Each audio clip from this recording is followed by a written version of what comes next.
therapy session. Is anyone here in therapy?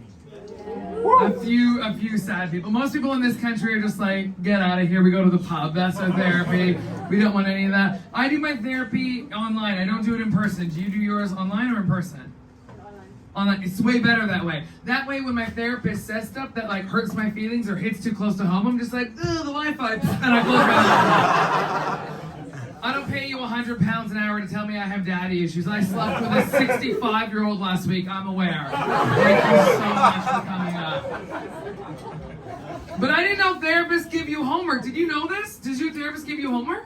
They do. I didn't know either. I didn't know. So it's a whole thing. Sometimes it's readings. Sometimes it's worksheets. And the thing that messed me up today was my therapist said, I'm just going to give you a statement. And then you need to think about it over the next week. And next week, we'll start our session discussing your reflections on it. So I was like, okay, fire away. And she said, whatever you lacked in your childhood, you will constantly seek out in your adult romantic relationships. And I was like, wow, that's deep, right? And that makes sense, because I didn't get a lot of dick as a kid, so I'm like, yeah.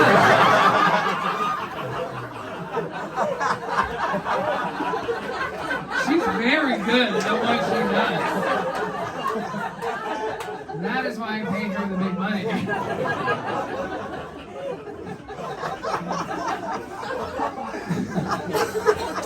I have to have a therapist because I have all these issues from growing up as a fat kid. My family used to say that it was just baby fat, but I think when you turn like 18 and you can vote and drink, you can't really call it baby fat anymore. I didn't have a lot of confidence. The only thing I was ever actually confident in was in romantic relationships and getting a little bit intimate. Because if you want someone to be confident in the bedroom, it's a big girl who spent her entire life sucking the cream out of Twinkies. I will say, she's good at what she does. She's got that experience, you know what I mean? But it is crazy because I went through a big weight loss because I used to be quite a lot bigger. In the last few years, I've actually lost 13.5 stone. So it's a bit crazy. For those who just heard someone go, what? How big were you? It is crazy. So if you don't know stone, it's about 185 pounds. And so I actually found this website where you can type in how much weight you've lost, and it'll compare it to a physical object. So you could be like, oh, I lost 2 pounds. It'll be like, congratulations, 2 pounds. That's 2 sticks of butter. And I was like, sick. I want to know how many sticks of butter I lost.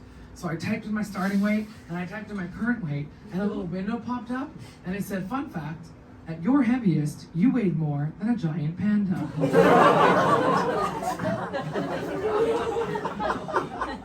How is that a fun fact? Can you imagine the programmer that built this site be like, when this hits one day, this is gonna be someone's 13th reason, and it's gonna be absolutely brilliant. This is gonna be amazing. But a giant panda, it's wild. Like, I've never met one, but they don't sound small to me. But the thing is, like, I live in London, I live by myself, I'm single, I walk around, I take shortcuts through parks and down dodgy alleys and stuff. So I was like, I'm fine, because I had this sort of, like, protection cloak on. No one's gonna kidnap a giant panda from central London. Like, at best, you're causing a scene. That's best case scenario. Okay, this is a 3-man job. You are renting a van. You definitely need a ramp. You'll be checking tire pressure constantly throughout the night.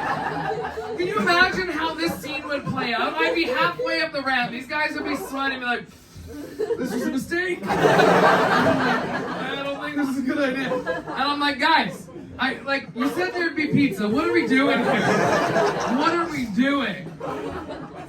But it's weird now, because I feel different, because I'm physically smaller. I'm more like man with a van job, you know? Like, one dude could just take me out. Which isn't an invitation to either of you weirdos in the front row. But it's weird, because I'm just smaller, because I eat less. I mean, I still eat ass, because 0 calories, and you know? It's delicious. But it's weird. So now I'm just much more aware of my own safety and my own mortality. But I'm never more aware of it than when I'm in a self-serve checkout at a grocery store. Have you guys ever caught yourself in one of those front-facing cameras? That should be a hate crime. Those things are heinous. That is disgusting. I caught myself in one of those the other day, and I went, woof. Is that what I look like? I wouldn't sleep with me 10 drinks deep, looking like that. Because no one looks good bagging their own groceries and scanning their own groceries, right? We're all like...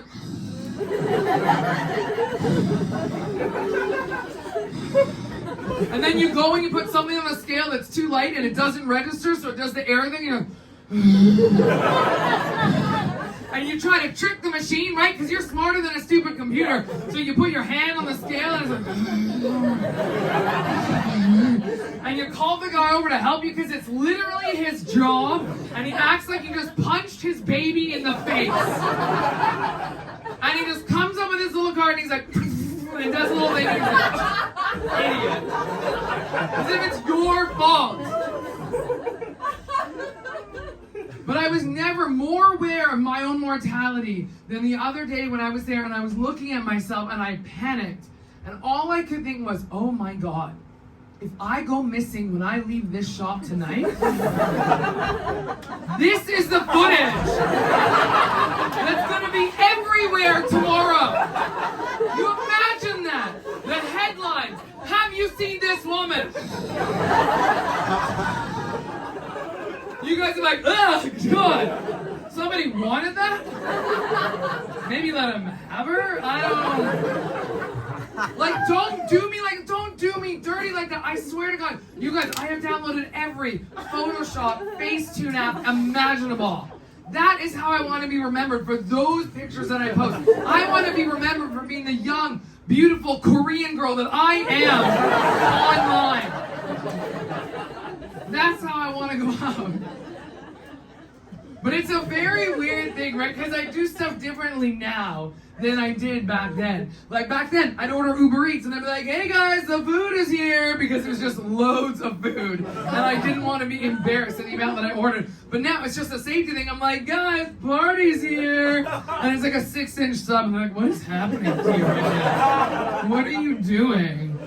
It's also really weird how people like talk to you and how people treat you when you've lost weight, because they act as though the person before wasn't you, and they'll be like, oh my God, you look amazing now. And I'm like, oh yeah, thank you so much, I really appreciate that, I worked really hard. I'm like, no, you look amazing. Like, it's crazy how much better you look now. Like, you before, but you now, whoa! And I'm like, okay, yeah. And then, no, before it was disgusting. But now, holy, look at you. So then I'm like, okay, I'll play this game too. Your firstborn. Whoa! What, the cross-eyed, the pointy head? Awful stuff. But this second board, whoo! Thank God. Thank God you tried for another one. And they're like, okay, yeah, I get what you're... I'm like, no. You're for like, he's disgusting. That is like a flight to Turkey, fix it up kind of deal. But your second one, thank God. It would have bankrupted you if you had to do that twice. So that's why I'm in therapy.